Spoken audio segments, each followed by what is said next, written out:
श्री गणेशाय नमः। नमस्कार बंधुगण, जय जगन्नाथ। आज हेउछि गुरुवार। आसंतु एही महालक्ष्मींकर प्रिय बारे महालक्ष्मींकर स्तुति करिबा, तापरे पद्म पुराण आरंभ करिबा। किछि समय हो पछे निश्चय शुणिबाकु चेष्टा करिबे। श्री महालक्ष्मी स्तुति।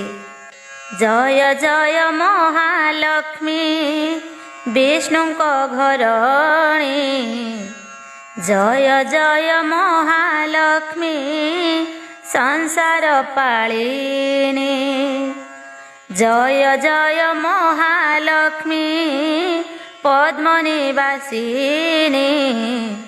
जय जय महालक्ष्मी दुख विनाशिनी, जय जय महालक्ष्मी अति दयावती, तुम्भ पाद पंकजरे रहु मोर मति, किंचिते सुदया मते कर महामाई, अति दुखरे पड़िण डाकुअछि मोहि, विपद भंजनी तोर नाम अटे जेणु, विपदरे पड़ी मोहि डाकुअछि तेणु, न जाणई तोर भक्ति अति मूढ़ मति, कर जोड़ी करुअछि तोते मोहि स्तुति, तोर नाम अछि जेते के कहि पारिब, ब्रह्मा नारदंकु जाहा अटई दुर्लभ, संक्षेपित हर नाम करुछि गायन, जगत जननी मोते हुओ सुप्रसन्न, प्रथमे तो नाम लक्ष्मी कमलादिति,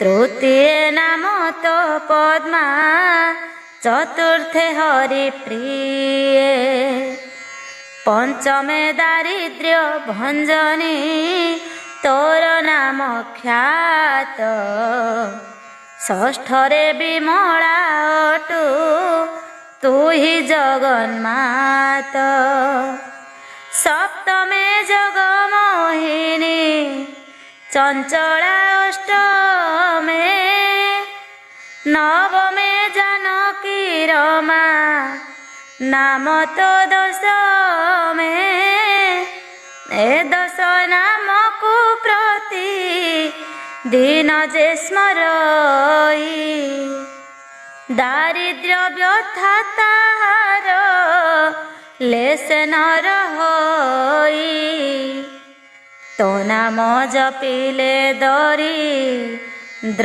हुए दूर, धन संपदरे पूर्ण हुई भंडार, तोर नाम धरी जेहु वाणिज्य करई, बहु अर्थ लाभ तार निश्चय हुई, जगत जनन तु कमला नाम बहु, जे तोते भक्ति रे डाके ताहा घरे थाऊ, जाहाकु सुदया करू से हुए धनाढ़, नारी शिरोमणि नाही तो ठारू के बड़, कीटु ब्रह्म जाए समस्तंकु देउ पड़ी, तो नाम चिंतिले दुख कष्ट जाए छाड़ी, तोर द्रोही मानंकु मा अनन मिलई।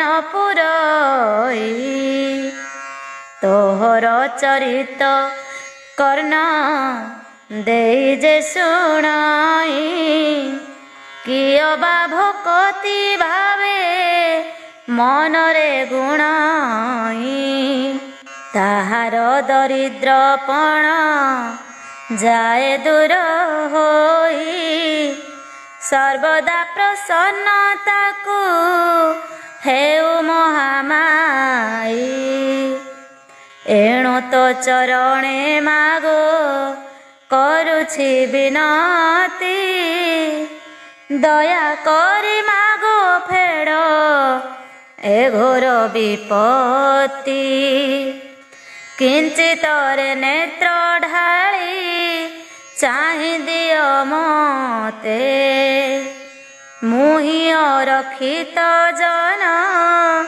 ଆଶ୍ରା କଲି ତୋତେ ଯେତେବେଳେ ଯାହା ମାଗୋ କରୁଥିବି ଇଚ୍ଛା ଜଗତ ଜନନୀ ପୂର୍ଣ୍ଣ କର ମନ ବାଞ୍ଛା ମୋ ପ୍ରତି କରୁଣା ଯେବେ ନ କରିବୁ ତୁହି ଭବସାଗରେ ଭାସିବି ସିନା ଧନ୍ଦି ହୋଇ ତୁହି ନ ଫେଡ଼ିଲେ ଦୁଃଖ ଆନକେ ଫେଡ଼ିବ ଦାସନାଶ ଗଲେ ନିନ୍ଦା ତୋର ହୋଇବ ତୁହି ମୋର ମାତା ପିତା ତୁ ଇଷ୍ଟ ଦେବତା ତୁହି ମୋର ଭାଇ ବନ୍ଧୁ ତୁ ରକ୍ଷା କରତା ତୋର ପାଦ ବିନୁ ମୋର ଅନ୍ୟ ଗତି ନାହିଁ ବିପଦ ଭଞ୍ଜନୀ ମାଗୋ ମତେ କର ତ୍ରାହି। ଏବେ ଆସନ୍ତୁ ପଦ୍ମପୁରାଣ ଆରମ୍ଭ କରିବା। ନବମ ଅଧ୍ୟାୟ। ଆଜିର ବିଷୟ ରହିଛି ପୁଷ୍କର ତୀର୍ଥର ଉତ୍ପତ୍ତି ପ୍ରକରଣ।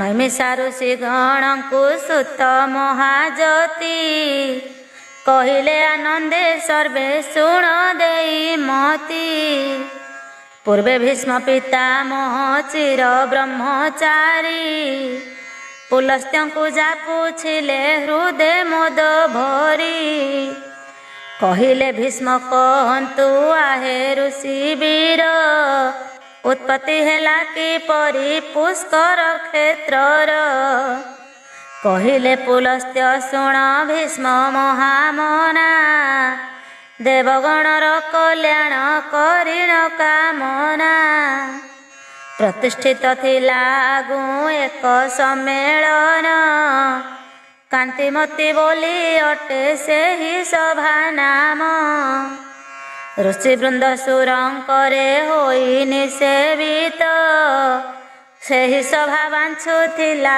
ସଦା ସୁରହିତ କରୁଥିଲେ ଦ୍ୱିଜଗଣ ସାଦା ସାମଗାନ ବେଦ ଝଙ୍କାରେ ଝଙ୍କୃତ ଥାଏ ସେହି ସ୍ଥାନ ସନ୍ଧ୍ୟା କରୁଥିଲେ ଥରେ ବ୍ରହ୍ମା ବସି ତହିଁ ନିବିଷ୍ଟ ଚିତ୍ତରେ ଶୁଣ କୁରୁକୁଳ ସାଇ ପରାତ୍ପର ଯେହୁ ଏହି ଜଗତ କରତା ଧ୍ୟାନେ ପିତାମହ ତାଙ୍କୁ କରୁଥିଲେ ଚିନ୍ତା ଆସିଲା ଏକଥା ତେବେ ବ୍ରହ୍ମାଙ୍କ ମନରେ ସନ୍ତୋଷିବି କେହ୍ନେ ପରମାତ୍ମାଙ୍କୁ ଯଜ୍ଞରେ କରିବି ଯଦ୍ୟପି ଯଜ୍ଞ କେଉଁଠି ତାହେବ ଧରାରେ ସେ ପରିସ୍ଥାନ କେଉଁଠି ମିଳିବ କାଶୀ ନୈମିଷ ଶୃଙ୍ଗଳ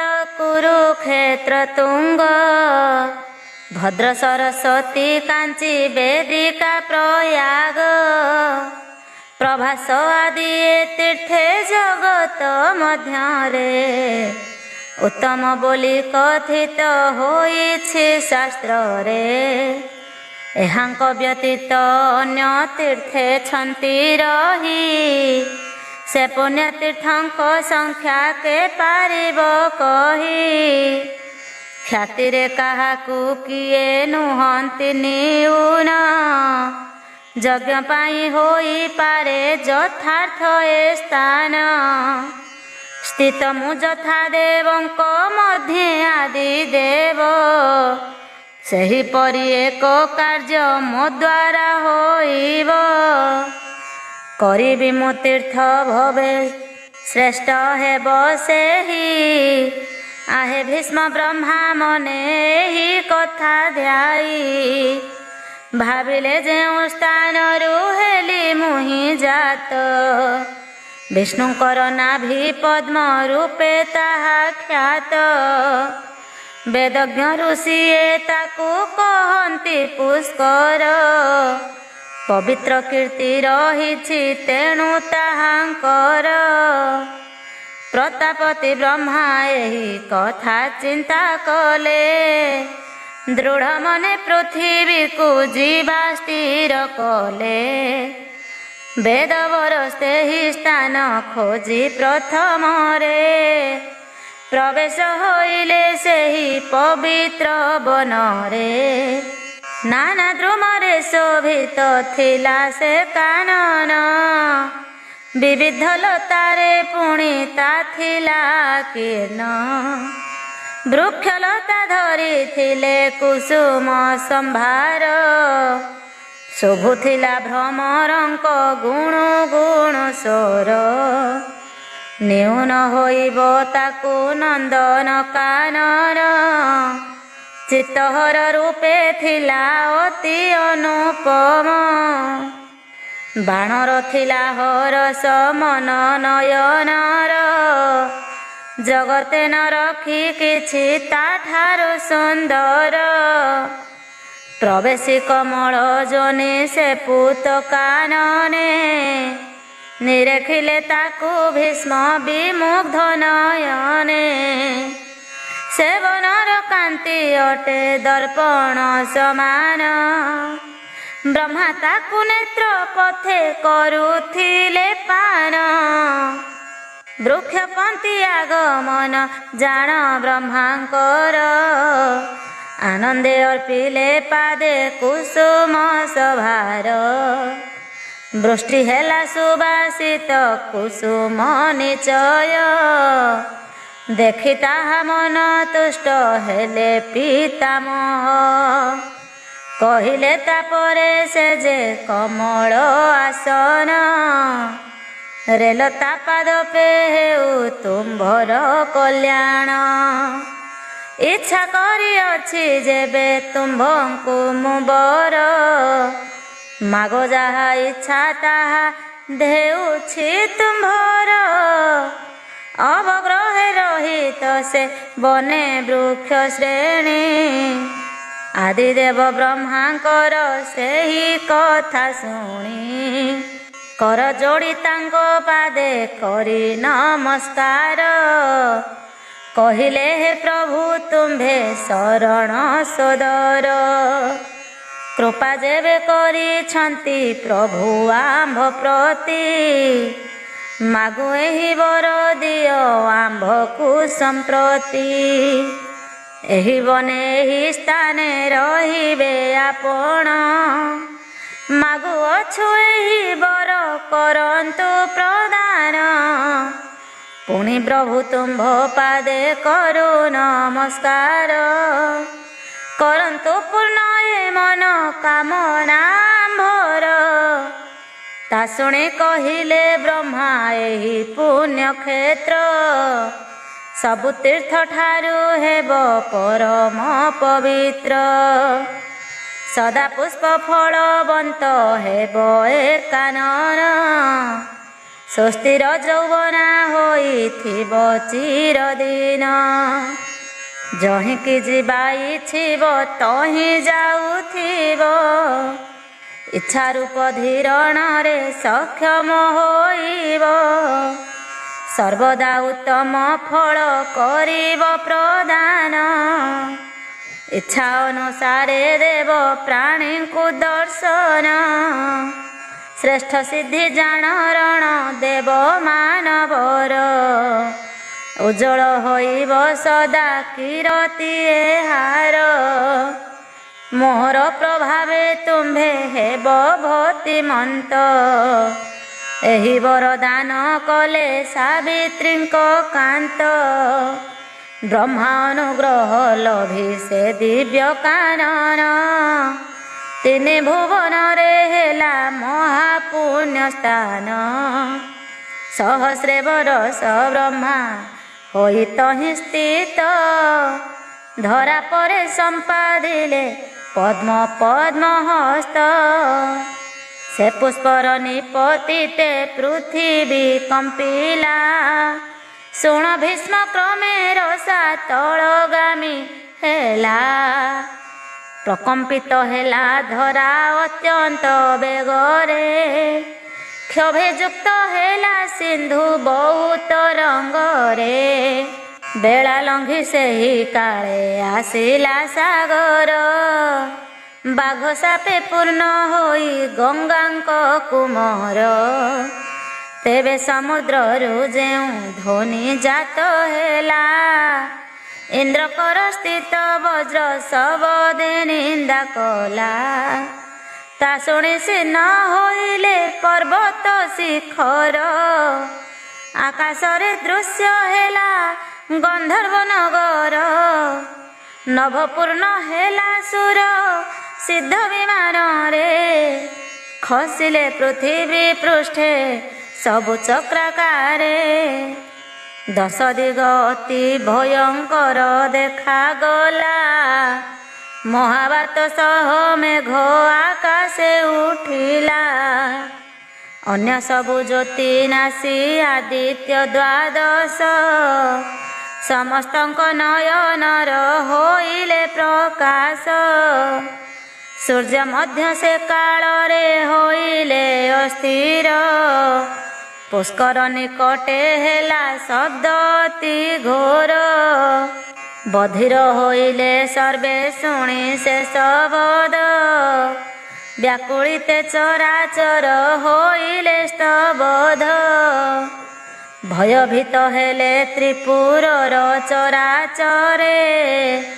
ଦେବତା ଅସୁର ଶୀର୍ଣ୍ଣ ହେଲେ ବିଷାଦରେ।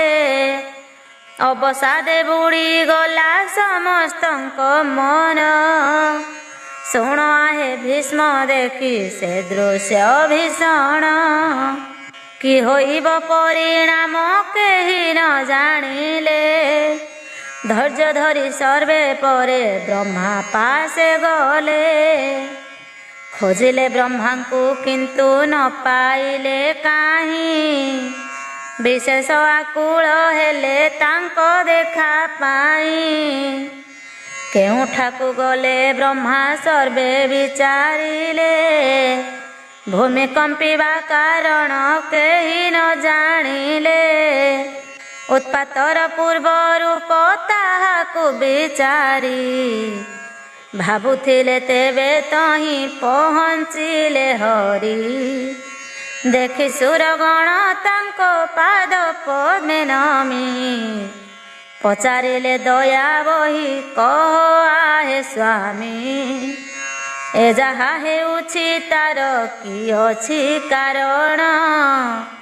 ଅବା ମହା ଉତ୍ପାତର ହେବ ଆଗମନ। କାଳ ଧର୍ମ ଘେନି ପ୍ରକମ୍ପିତ ତିନି ପୁର। କି କାରଣ ଅଛି ପ୍ରଭୁ କହନ୍ତୁ ଏହାର। ଶୁଭାଶୁଭ ଦେବଙ୍କର ଏଥୁ କି ହୋଇବ। ନ ଜାଣେ ତ ଦେବଙ୍କର ଅତି ଭୀତ ଭାବ। ପ୍ରଭୁ ଯେବେ ଜାଣି ଅଛ କାରଣ ଏହାର। ପ୍ରକାଶ କରନ୍ତୁ ସୁଖୀ ହେଉ ଚରାଚର। ଅତି ଆର୍ତ୍ତେ ପଚାରନ୍ତେ ଏହା ଦେବଗଣ।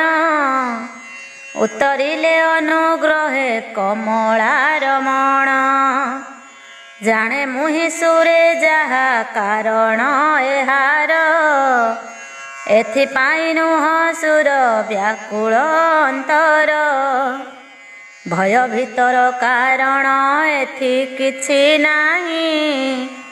ଶୁଣ ସର୍ବେ ହୋଇଅଛି ଏହା ଯହିଁ ପାଇଁ। ସଂଗଠିତ ହେଲା ଏହା ଯେ ବଣ ବିଧିରେ। ବତାଇ କହିବି ତାହା ବସି ଶୁଣ ସୁରେ। ଜାଣ ହାତେ ଥାଏ ପଦ୍ମ ପିତାମହଙ୍କର।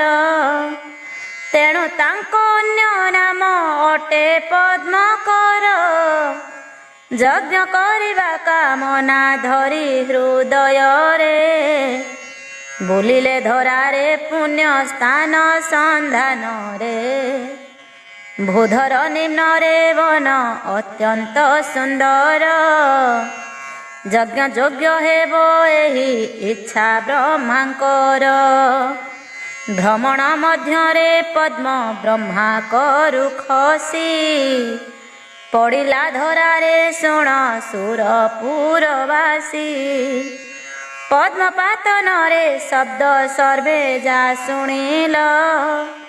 ତ୍ରିପୁରର ଚରାଚର ଭୟରେ କମ୍ପିଲ।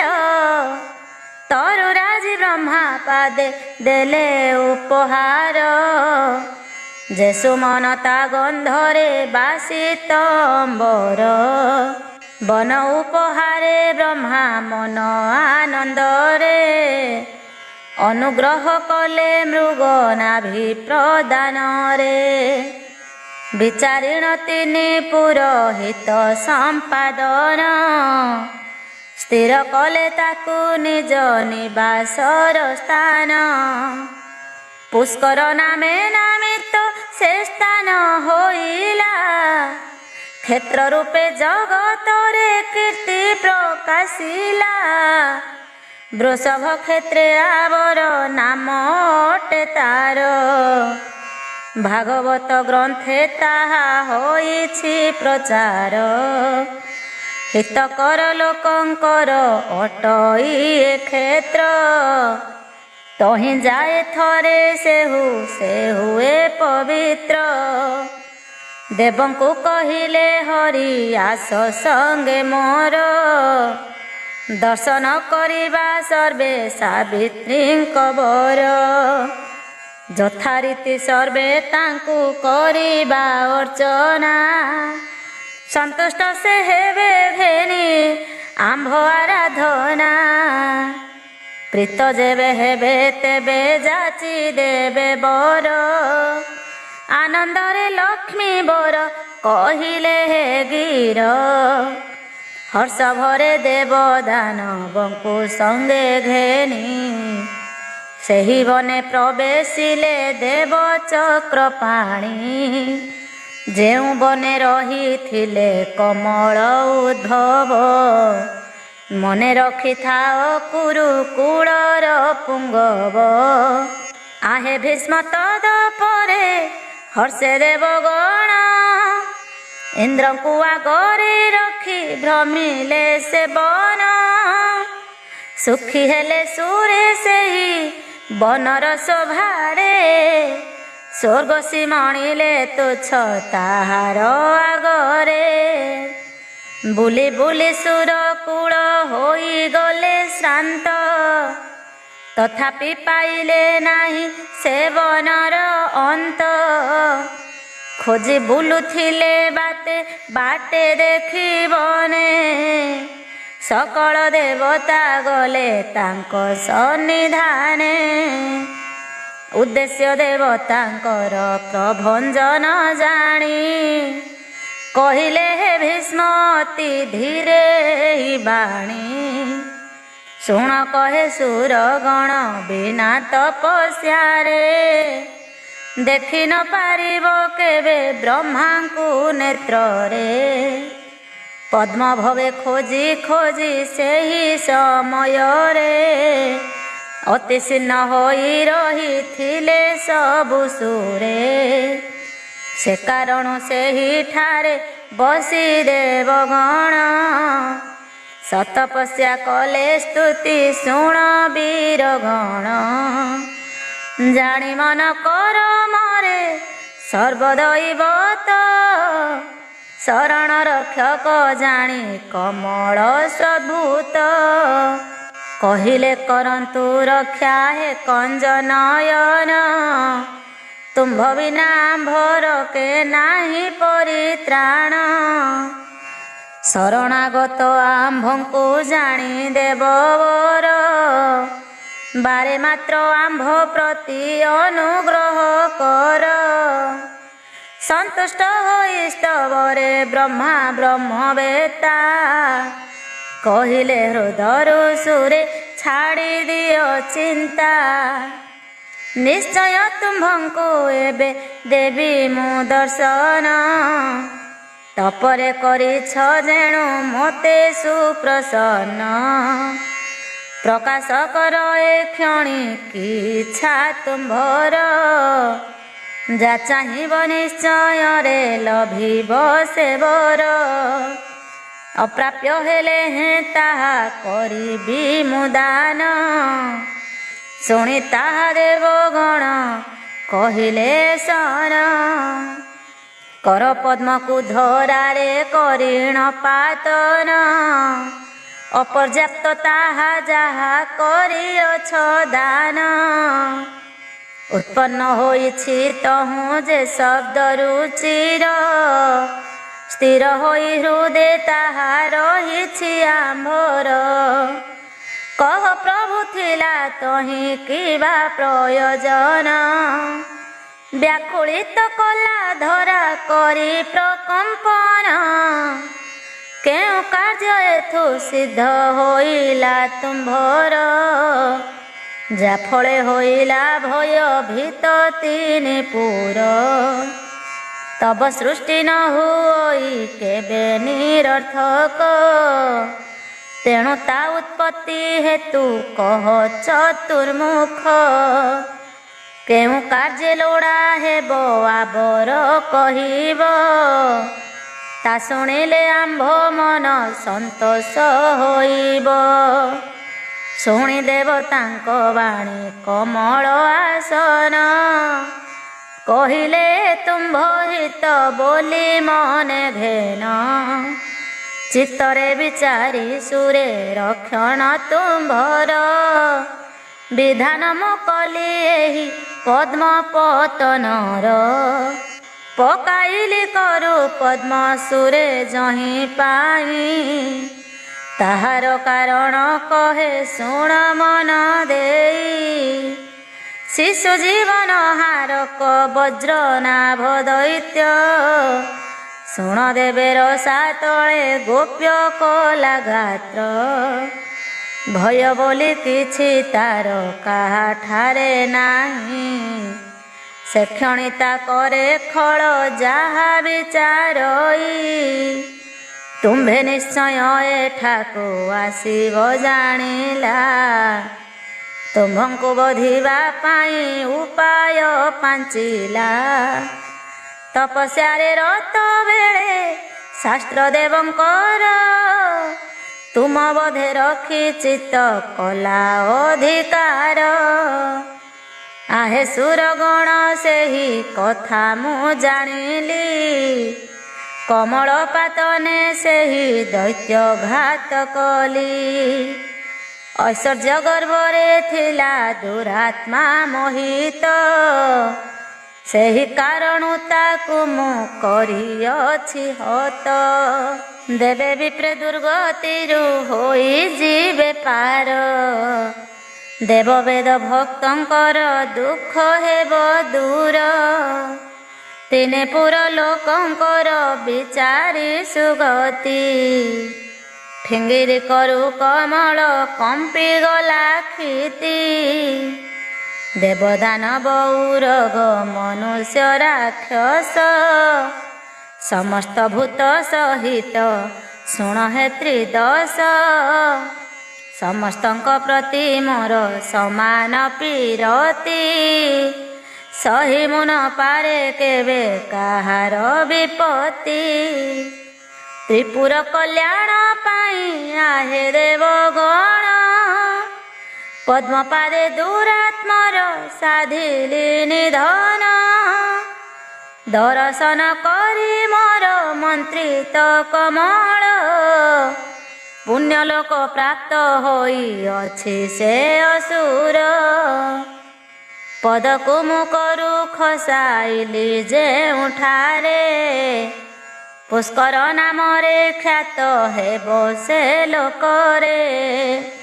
ଅତିଶୟ ପୁଣ୍ୟପ୍ରଦ ସଂସାରେ ସେ ହେବ ଦର୍ଶନ ମାତ୍ରକେ ପାପ ଖଣ୍ଡନ କରିବ। ନିରନ୍ତରେ ଚିତ୍ତ ଯାର ଭକ୍ତିରେ ରହିବ ଏ କ୍ଷେତ୍ରେ ମୋ ଅନୁଗ୍ରହ ନିଶ୍ଚୟ ସେ ପାଇବ।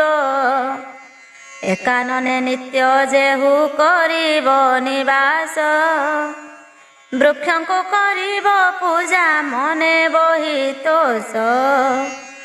ଅବା ବହୁ କାଳ ଏହି ବନେ ବାସ କରି ସମସ୍ତଙ୍କ ପ୍ରତି ହୃଦେ ସମଭାବ ଧରି ଏ ବନେ କରିବ ଯେହୁ ତପ ଆଚରଣ ଲଭିବ ସେ ପୁଣ୍ୟ ଫଳେ ସୁମହତ ଜ୍ଞାନ। ଆହେ ସୁରେ ହି କଥା ହୃଦୟରେ ଧର ପର ପାଇଁ ନିଜ ସ୍ୱାର୍ଥ ଉପଯୋଗ କର। ତୁମ୍ଭର ତପସ୍ୟା ବଳେ ପରି ହୋଇବ ପୃଥିବୀରେ ନାନା ରୂପେ ତୁମ୍ଭେ ବୁଲୁଥିବ। ଦ୍ୱେଷ ଭାବ ତୁମ୍ଭ ଠାରେ ରହିବ ଯାହାର ଅହିତ ପାଞ୍ଚିବ ଯେହୁ ଜ୍ଞାନୀ ବିପ୍ରଙ୍କର। ପାପୀ ବୋଲି ଏମାନଙ୍କୁ କହି ଜଗତ ସତ ଜନ୍ମେ ନୁହନ୍ତି ସେ ଏ ପାପୁ ମୁକତ। ତେଣୁ ବିପ୍ର ହେଉ ଯେବେ ବିରୋଧୀ ବେଦର ପାପ ନାହିଁ କିଛି ବଧ ପାଞ୍ଚିଲେ ତାହାର।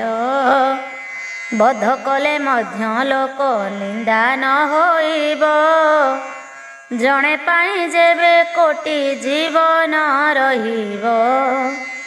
ଜଣର ଅଭାବ ଯଦି କାନ୍ଦିବେ କୋଟିଏ ତେବେ ସେ ଜଣକୁ ରକ୍ଷା କରିବ ଉପାଏ।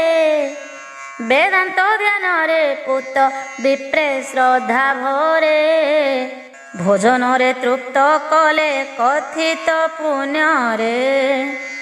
କହିଲେ ପୁଣି ଦେବଙ୍କୁ ସାବିତ୍ରୀ ରମଣ ଶୁଣ ଏ ସ୍ଥାନେ ମୋହର ଆସିବା କାରଣ।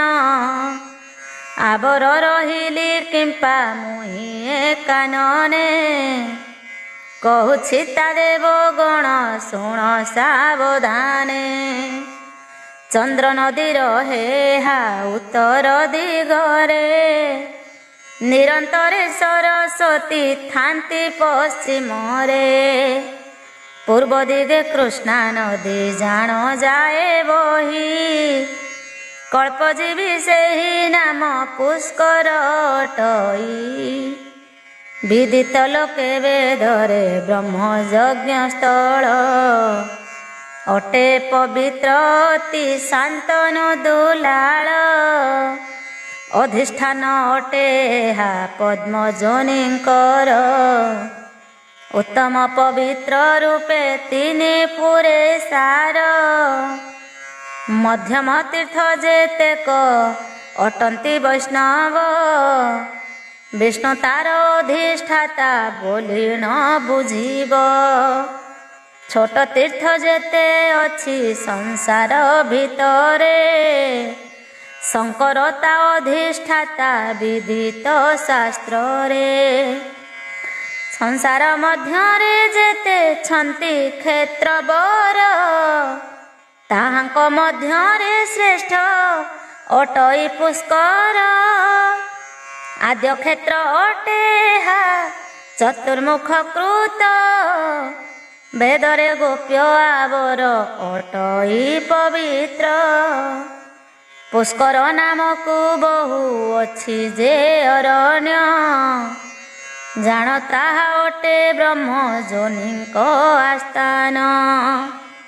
ପୃଥିବୀ ପ୍ରତି ବିଧାତା କରି ଅନୁଗ୍ରହ ପ୍ରତିଷ୍ଠାତ କଲେ ଏହାକୁ ଶାନ୍ତନୂତନୟ। ବ୍ରାହ୍ମଣ ଯେତେକ ଏହି ଧରାରେ ଅଛନ୍ତି, ତାଙ୍କ ପ୍ରତି ଅନୁଗ୍ରହ କରିବେ ଦପତି। ବହୁ ବେଦୀ ହୀରା ସୁବର୍ଣ୍ଣରେ ବିରଚିଲେ, କୋଟି କାମ କାର୍ଯ୍ୟେ ତାକୁ ସୁରୁଚିର କଲେ। ସେବନ ସଭା ଉପମା ଜଗତେ ଦୁର୍ଲଭ, ଯହିଁରେ ବ୍ରହ୍ମାଙ୍କ ସ୍ଥିତି ହୋଇଛି ସୁଲଭ।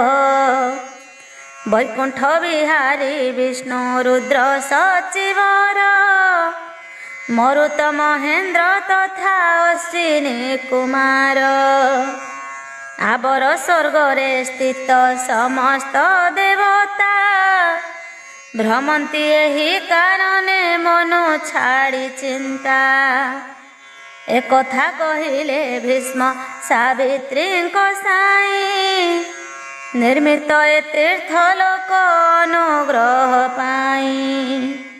ବିପ୍ର ଯେବେ ବେଦ ପାଠ କରେ ଏହିଠାରେ, ସଂହିତାକୁ ଆଶ୍ରା କରି ଯଥା ଉଚିତରେ।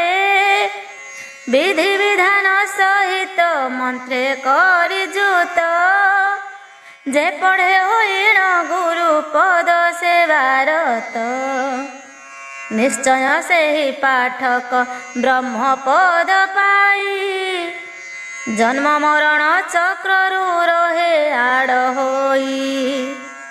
ତଦପରେ ପଚାରିଲେ ଶାନ୍ତନୁ କୁମାର, କହ ଯାହା ପଚାରିବି ଆହେ ଋଷିବର।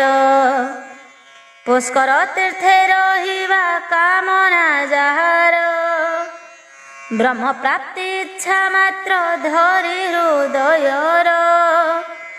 କେଉଁ ବିଧିରେ ହୋଇବ ତାର ଆଚରଣ, କହନ୍ତୁ ହେ ଋଷି ତାହା ସୁଦୟା କରିଣ।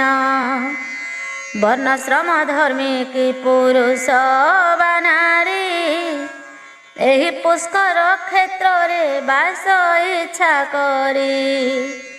ତେବେ ହୋଇବ କିପରି ତାଙ୍କ ଆଚରଣ, ପଚାରିଲେ ଭୀଷ୍ମ ଏହା କହ ଋଷିଗଣ। କହିଲେ ପୁଲସ୍ତ୍ୟ ଶୁଣ ଶାନ୍ତନୁ ତନୟ, ଯାହା ପାଇଁ ଯାହା ବେଦ କରିଛି ନିର୍ଣ୍ଣୟ।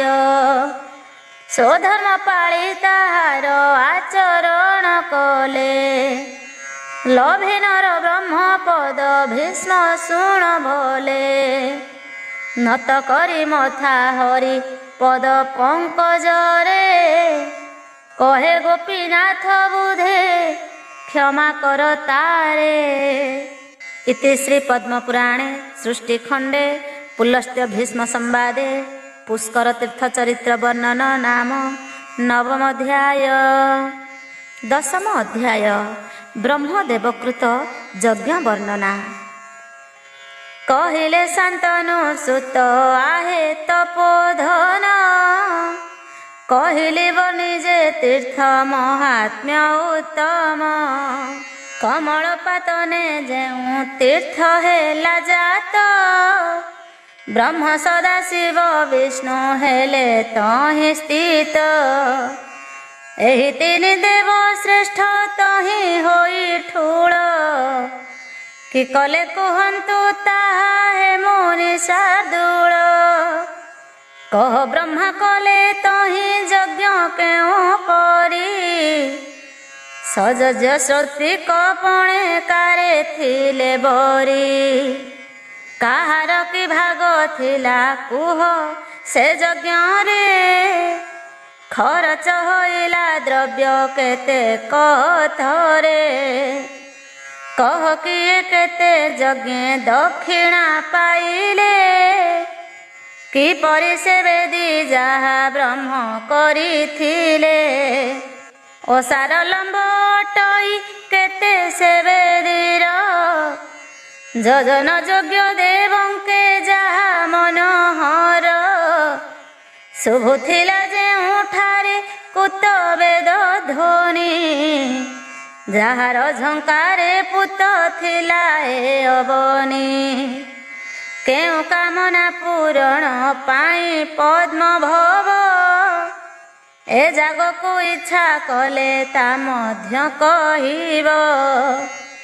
ଅଜର ମୋର କଲେ ସୁରଙ୍କୁ କିପରି, ଅକ୍ଷୟ ସ୍ୱର୍ଗେ କିପରି କଲେ ଅଧିକାରୀ। ଅନ୍ୟାନ୍ୟ ଦେବଙ୍କୁ ସ୍ୱର୍ଗେ କିପରି ସ୍ଥାପିଲେ, ଅଗ୍ନିରୁ ଔଷଧି ବେଦ କିପରି ସର୍ଜିଲେ। ଯେତେ ପଶୁ ବିଚରଣ କରନ୍ତି ମହୀରେ, ସେ ସବୁ ବ୍ରହ୍ମାଙ୍କ କୃତ ଯଜ୍ଞ ଉଦ୍ଦେଶ୍ୟରେ। ଏହି ଯଜ୍ଞ ପାଇଁ ସବୁ ସୃଷ୍ଟି ବ୍ରହ୍ମାଙ୍କର, ନିଗମ ସହିତ ଶ୍ରୁତି କରେ ପ୍ରଚାର।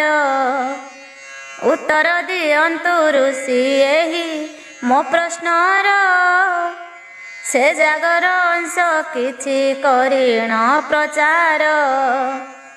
ଅଖଣ୍ଡ କୌତୁକ ସେହି ଜାଗର ଘଟଣା, ନାହିଁ ନଥିଲା ଥିବ ଋଷି ଯେ ମହାମନା। ବିନା ଭାବନାରେ କିଛି କର୍ମ ହୁଏ ନାହିଁ, ଭାବ ଅନୁରୂପ ଫଳ ତହିଁରୁ ଫଳଇ। ମହାପୁରୁଷ ବ୍ରହ୍ମାଙ୍କ କୃତ ଏ ଜାଗରେ, ନଥିଲା କାମନା ଏହା ନ ଭାବେ ହୃଦୟରେ। ସମସ୍ତଙ୍କ ଶୁଭ ପାଇଁ ପିତାମହଙ୍କର, ଏ ଜାଗର ସୃଷ୍ଟି ବୋଲି ହୋଇଛି ପ୍ରଚାର। ଶୁଣିଅଛି ଯେଉଁ ନାରୀ ନାମ ଶତରୂପା, ସେହି ନାରୀ ଗୋଟିଏ ଅଟେ ସାବିତ୍ରୀ ସ୍ୱରୂପା। ଜନନୀ ଅଟନ୍ତି ସେହି ସର୍ବ ଋଷିଙ୍କର, ପୁଲସ୍ତ୍ୟ ଆଦି ଋଷିଏ ତାହାଙ୍କ କୁମର। ତାଙ୍କ ତହୁଁ ଜାତ ଦକ୍ଷ ସପ୍ତ ପ୍ରଜାପତି, ସ୍ୱୟଂଭୁବ ମନୁ ଆଦି ତାଙ୍କର ଉତ୍ପତ୍ତି। ସୁହାସିନୀ ପତିବ୍ରତା ସୁଭୋଗା ସେ ନାରୀ, ସତୀ ସୁବ୍ରତା ପଣେକେ ନୁହେଁ ତାଙ୍କୁ ସରି। କହ ତାହାଙ୍କୁ କିପରି ଧାତା କଲେ ତ୍ୟାଗ, ଅନ୍ୟ ଏକ ନାରୀ ପ୍ରତି ଧରି ଅନୁରାଗ। କି ନାମ ଅଟେ ଆବର ସେହି ରମଣୀର, କିଏ ସେ ତା ପିତା କିବା କାର୍ଯ୍ୟ ଅଟେ ତାର। କିପରି ସେ ବିଧାତାଙ୍କ ଦୃଷ୍ଟିକୁ ଆସିଲା, କାହିଁକି କିଏ ସେ ଆଣି ତାଙ୍କୁ ଭେଟାଇଲା। ତାହାର ରୂପ ସୌନ୍ଦର୍ଯ୍ୟ ଅଟଇ କିପରି, ଯାହା ଲାଗି ସେ ହୋଇଲା ଧାତା ମନେ ହାରି। ଯାହାକୁ ଦର୍ଶନ କରି ବ୍ରହ୍ମା ପିତାମହ, ଅତି ଶୀଘ୍ର ରୂପେ ଗୁଣେ ହୋଇଗଲେ ମୋହ। କିପରି ସୌନ୍ଦର୍ଯ୍ୟ ତାର କରନ୍ତୁ ବର୍ଣ୍ଣନ, ଯା ଦର୍ଶନେ ବ୍ରହ୍ମା ହେଲେ କାମେଶ୍ୱରାଧୀନ। ମରାଳ ଆସନ ସବୁ ଲୋକର ଈଶ୍ୱର, ଯା ସୌନ୍ଦର୍ଯ୍ୟ ବଶ ଭାଗ୍ୟବତୀ ସେ ବିଶ୍ୱର। ତ୍ରିଲୋକ ସୁନ୍ଦରୀ ନିଶ୍ଚୟ ହୋଇଥିବ ସେହି, ନହିଲେ ବ୍ରହ୍ମାକୁ କେବେ ନ ପାରନ୍ତା ମୋହି। ବ୍ରହ୍ମା କେଉଁ ପରି କରି ସେ ନାରୀ ଗ୍ରହଣ, ଯଜ୍ଞରେ ପ୍ରବୃତ୍ତ ହେଲେ କର ତା ବର୍ଣ୍ଣନ। ସାବିତ୍ରୀ ପାଖରେ ଥିଲେ ସେ କାଳେ କି କଲେ, ଦେଖି ତାହା ତେବେ କିବା ବ୍ରହ୍ମାଙ୍କୁ କହିଲେ। ସାବିତ୍ରୀଙ୍କ ବାକ୍ୟ ବ୍ରହ୍ମା ଦେଲେ କି ଉତ୍ତର, ସଂକ୍ଷେପରେ ତାହା ମୋତେ କହ ମୁନିବର। ଆପଣ ତ ସେହି ସ୍ଥାନେ ଯେତେବେଳେ ଥିଲେ, ବ୍ରହ୍ମା ପ୍ରତି କୋପ ବା କ୍ଷମା ଚରିଲେ ତହିଁ ଯାହା ହେଲା ତାହା କହ ମୋ ଆଗରେ। ଶୁଣିବାକୁ ଶ୍ରଦ୍ଧା ଅତି ବଳିଛି ଚିତ୍ତରେ ବିସ୍ତାରି କହିବ ତେବେ କର୍ମ ବ୍ରହ୍ମାଙ୍କର। ସମ୍ପୂର୍ଣ୍ଣରେ ଶୁଣିବାକୁ ଇଚ୍ଛା ଅଛି ମୋର। ଋଷି କୂଳର ଈଶ୍ୱର କହିଲେ ତା ଶୁଣି ହେ ଭୀଷ୍ମ ପ୍ରଶ୍ନ ତୁମ୍ଭର ନ ହୋଇବ ଗଣି। କରିବି ଉତ୍ତର ତାର ପାରିବି ମୁଁ ଯାହା। ସାବଧାନେ କୁରୁ ବୃଦ୍ଧ ଶୁଣ ବସିତା। କ୍ଷମ ହୋଇବ ବ୍ରହ୍ମାଙ୍କ ଭୂତି ବର୍ଣ୍ଣନାରେ। ଏପରି ପୁରୁଷ କିଏ ନାହାନ୍ତି ବିଶ୍ୱରେ। ସହସ୍ର ବଦନ ଭୀଷ୍ମ ଅଟଇ ତାଙ୍କର। ସହସ୍ର ଚକ୍ଷୁରେ ସେହି ଦେଖନ୍ତି ସଂସାର। ସହସ୍ର ପାଦ ତାଙ୍କର ସହସ୍ର ଶ୍ରବଣ। ଅବ୍ୟୟ ସେହି ସହସ୍ର କର ମନେ ଘେନ। ସହସ୍ର ଜିହ୍ୱା ସେ ପ୍ରଭୁ କୋଟିଏ ବିଶ୍ୱର। ମହାଲୋକ ପ୍ରଦାନୀ ବାସକତି ତାଙ୍କର। ଅକ୍ଷୟ ଭୁଜ ତାଙ୍କର ହବନ ସଦନ। ସେ ଅଟନ୍ତି ହବ୍ୟ ହେତା ଭୀଷ୍ମ ବୀରଗଣ। ସେହି ପାତ୍ର ପୁଣି ସେହି ଅଟନ୍ତି ପବିତ୍ର। ବେଦ ଦୀକ୍ଷା ଚରୁ ଶ୍ରୁବ ସୁଚାଦି ସେହିତ। ସେହି ଅଟନ୍ତି ପ୍ରକ୍ଷଣୀ ଅବଭୃତ ସେହି। ଶେଷମ ଦକ୍ଷିଣା ପାଇଁ ଧନ ତାଙ୍କୁ କହି। କରୁଥାନ୍ତି ଯେଉଁ ବିପ୍ର ଗଣ ସାମଗାନ। ସେ ଯୁପ ସେହି ମସିଧ ସଦସ୍ୟ ସଦନ। ସେହି ସଦକୁଶଦର୍ଭୀ ସେହି ଉଲୁଖଳ। ହୋତା ପ୍ରାକ ବଂଶ ବନ୍ଧନ ସେହି ଯଜ୍ଞସ୍ଥଳ। ସେ ଅତି ପ୍ରମାଣ ରସ ପ୍ରମାଣ ସ୍ଥାବର। ସେହି ବାଜ ପ୍ରାୟଶ୍ଚିତ ସେ ସର୍ବ ପ୍ରକାର। ମନ୍ତ୍ର ଯଜ୍ଞ ଅଗ୍ନି ଭୁଜ ବହ୍ନି ଭାଗ ହୋମ। ହବନ ଶୁଭାର୍ଚି ଭାବ ଉଦାହୃତ୍ୟ ଚର୍ମ। ବେଦ ବିଦ ଦ୍ୱିଜେ ଡାକି ସବୁ ବତାଇଲେ। ସେହି ଯଜ୍ଞ ସେ ଶାଶ୍ୱତ ଶୁଣ ଭୀଷ୍ମ ଭଲେ।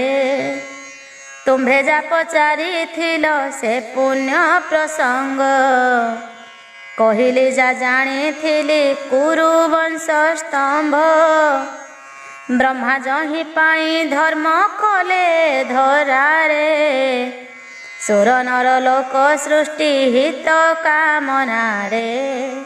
ଶୁଣ ଭୀଷ୍ମ ତଦ ପରେ ବ୍ରହ୍ମା କଲେ ସୃଷ୍ଟି। ପରମେଷ୍ଠି ଦେବଗଣ କପିଳ ସପ୍ତର୍ଷି। ତ୍ରମ୍ବକ ଯଜ୍ଞ ଶ୍ରେଷ୍ଠରେ ସନତ କୁମାର। ମହାତ୍ମା ମନୁ ସହିତ ପ୍ରଜାପତିଙ୍କର।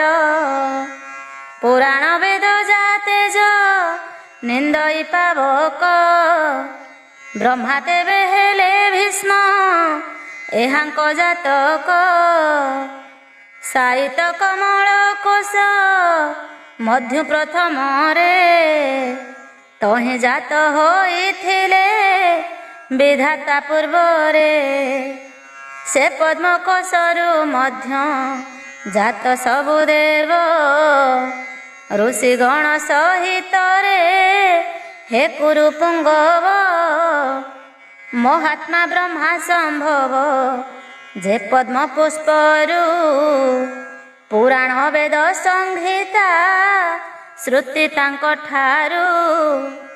ସ୍ମୃତି ମୁଖ ବରାହଙ୍କ ବିରଞ୍ଚି ଜନକ। ଇନ୍ଦ୍ରଙ୍କ ସାହାଯ୍ୟ ତାଙ୍କ ସୃଷ୍ଟି ମନେ ରଖ। ଯେ ବରାହ ସେ ଅଟନ୍ତି ଦେବଙ୍କ ଈଶ୍ୱର। ବରାହ ରୂପରେ ହୋଇ ଥିଲେ ଅବତାର। ବିସ୍ତାରଣେ କୋକ ମୁଖ ତୀର୍ଥର ପୁଷ୍କରେ। ପ୍ରଭୁ ସମାହିତ ଥିଲେ ବରାହ ରୂପରେ। ଚରଣ ଅଟଇ ଚାରି ବେଦ ବରାହର।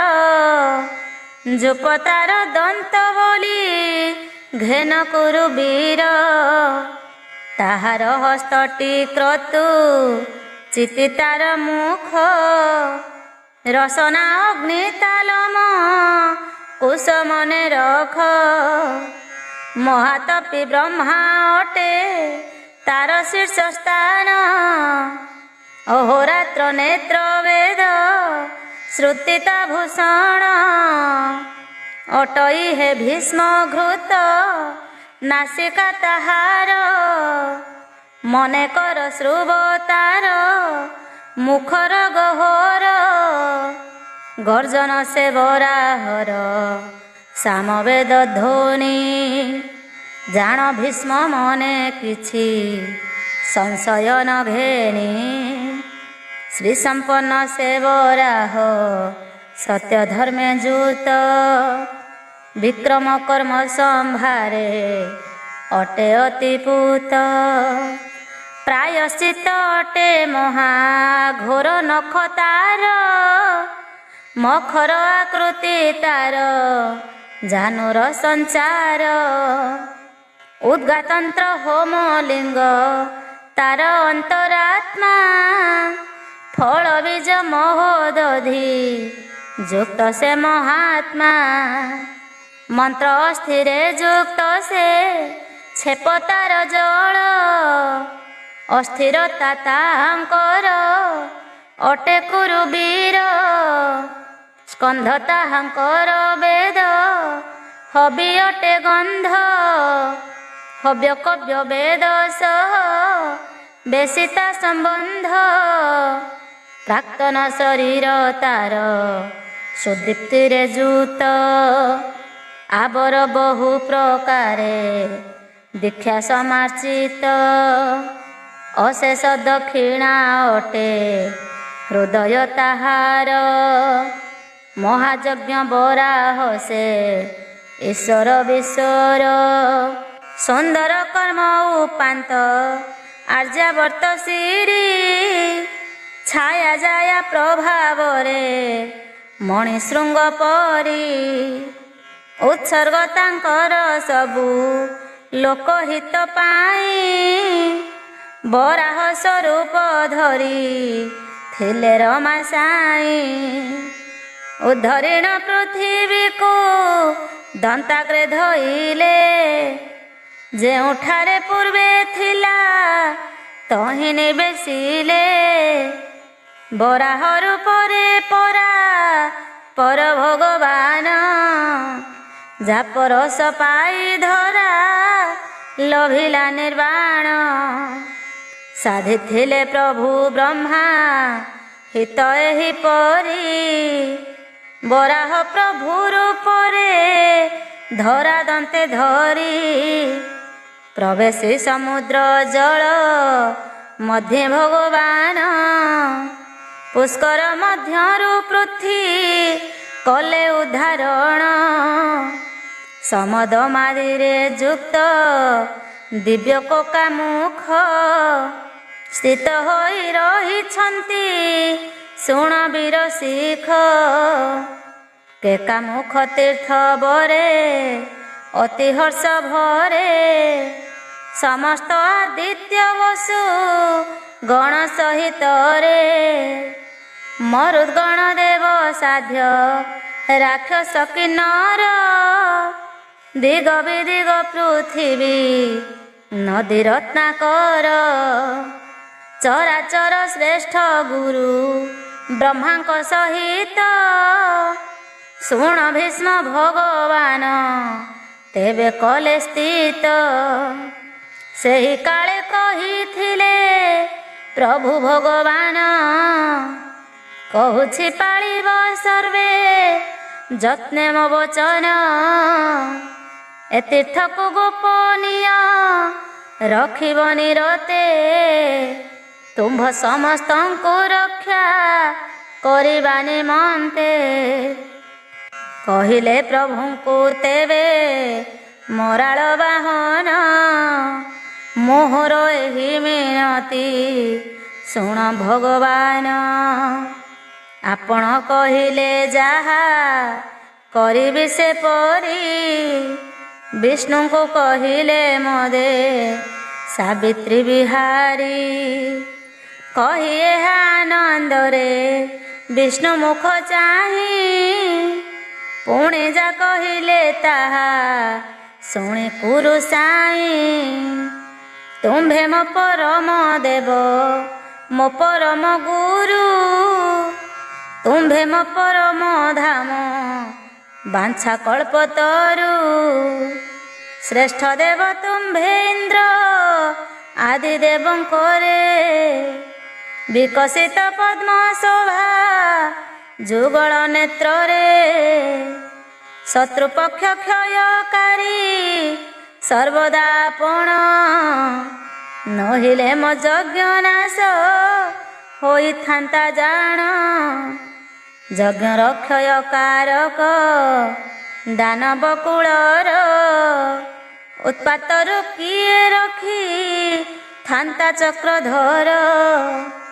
ଆପଣଙ୍କ କୃପା ପ୍ରଭୁ ନିହିତ ଏଥିରେ, ତେଣୁ କରୁଛି ପ୍ରଣାମ ତୁମ୍ଭ ପଦାବ୍ଜରେ।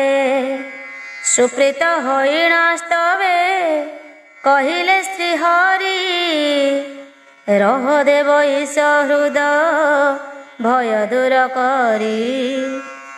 ସମସ୍ତ ଦାନବ କୁଳ ମୁଁ କରିବି କ୍ଷୟ, ବିଘ୍ନକାରୀ ଅନ୍ୟ ଯେଉଁ ଅସୁର ନିଚୟ। ହୁଅନ୍ତୁ ସେ ଜାତୁ ଧାନ ଅଥବା ଅସୁର, ନିଶ୍ଚୟ ବଧିବି ତାଙ୍କୁ ହେ କଞ୍ଜ କୁମର। ଆହେ ପିତାମହ ହେଉ ତୁମ୍ଭର କଲ୍ୟାଣ, କହି ଏହା ସେହି କାଳୁ କମଳାର ମଣ। ରହିଲେ ସେ ସ୍ଥାନେ ସୁର କାର୍ଯ୍ୟ ସିଦ୍ଧି ପାଇଁ, ସୁରଙ୍କ ସହାୟ ରୂପେ ଶୁଣ କୁରୁ ସାଇଁ। ଜାଣି ସେ ସମୟ ବାୟୁ ବହିଲା ସଧୀରେ, ପୂତମଳୟ ସୁବାସ ଧରି ସଙ୍ଗତରେ। ସବିଦିଗ ଦଶ ଦିଗ ନିର୍ମଳ ଦିଶିଲା, ଗ୍ରହ ନକ୍ଷତ୍ର ଗଣର ପ୍ରଭା ପ୍ରକାଶିଲା। ସବୁ ଗ୍ରହ ହର୍ଷେ କଲେ ଶଶୀ ପ୍ରଦକ୍ଷିଣ, ବିଗ୍ରହ ପରସ୍ପରର ହୋଇଗଲା ଶୂନ୍ୟ। ପ୍ରସନ୍ନ ହୋଇ ସାଗର ସୁସ୍ଥିର ହୋଇଲା, ମୋ କହିବାରୁ ଶୁଣ ଶାନ୍ତନୁଙ୍କ ଯେ ବଳା। ଧୂଳିରେ ହୀନ ହୋଇଲା ଧରା ସେ କାଳରେ, ଆହ୍ଲାଦ ନିବାସ କଲା ସକଳ ହୃଦୟରେ। ସୋମାର୍ଗରେ ନଦୀ ଗଣ ହେଲେ ପ୍ରବାହିତ, ସାଗର ହୋଇଲେ ତେବେ କ୍ଷୋଭ ବିରହିତ।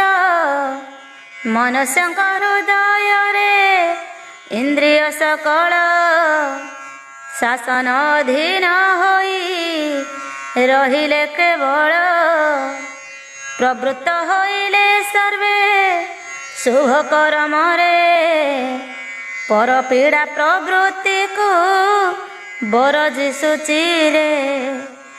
ସାଧୁଙ୍କର ଶୋକ ତାପ ସବୁ ନାଶ ହେଲା, ନିରତ ବେଦର ଚର୍ଚ୍ଚା ଚିତ୍ତ ଆଶ୍ରେ କଲା। ବେଦ ବାଚନର ସ୍ୱର ହେଲା ଉଚ୍ଚତର, ଯଜ୍ଞରେ ହୋଇଲା ହବି ସୁମଙ୍ଗଳ ଘର। ପାବକର ଶିଖ ହେଲା ମଙ୍ଗଳ ଶକୁନ, ଖୋଜିଲା ନିରତ ଶୁଭ କାର୍ଯ୍ୟ ଜନମନ।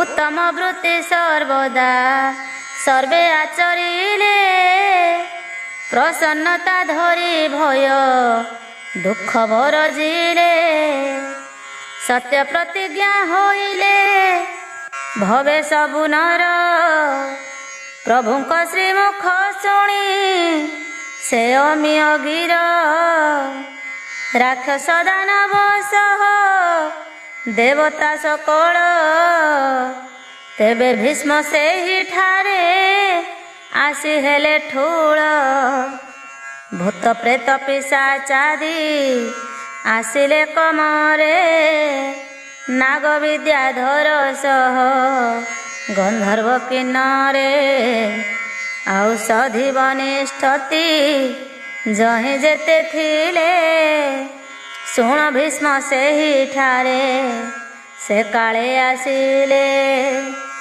जेउ माने न आसिले ब्रह्मादेश रे बात जाई जणाइले ताहांको सतरे जेउ पर्वत रे भीष्म यज्ञ हेउथिला ता व्याप्ति शिखर देशु दक्षिण को देला उत्तर दिग होइला सुर निकेतन से पवित्र शृंग मध्य थिला देवाधीन गंधर्व अप्सरा जेते वेद विद मुनि आवरी रहिले जाग पश्चिम बनी सुरंक हित कर दानव सुर सहर्ष वदन मात्र अमर्षंतर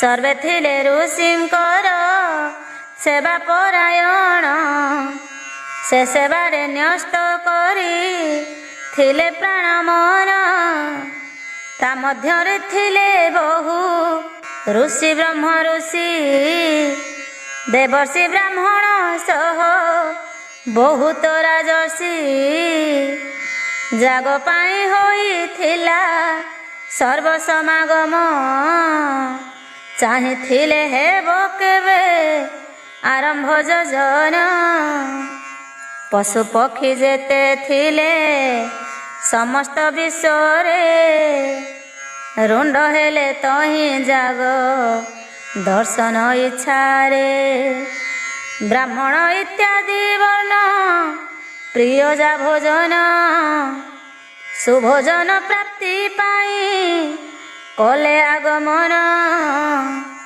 निजे वरुण से जागे होई उपस्थित যক্ষ রত্ন সহ নিজে হেলে কর্মরত নিজ লোক হাতে অন্ন পক্ক করাইলে দক্ষ যক্ষ গণ করে খাদ্য পরশিলে উষা পরে বায়ু করুଥିଲେ পরিষ্কার রস পক্ক করুଥିଲେ নিজে দিবাকର চন্দ্র নিজে করুଥିଲେ অনাদি রন্ধন মতি গুরু বৃহস্পতি କରୁଥିଲେ ଦାନ ଧନ ଦେଉଥିଲେ ହର୍ଷ ଭରେ ଧନପତି ବସ୍ତୁ ପ୍ରଦାନ କାର୍ଯ୍ୟରେ ଥିଲେ ସରସ୍ୱତୀ